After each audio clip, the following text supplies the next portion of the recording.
kasugaya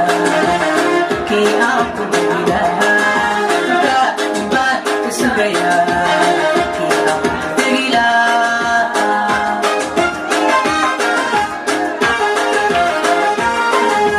daacad baan ahaa deeqtiya dhaqaalaha deeqsii lahaa hadda doonto keliga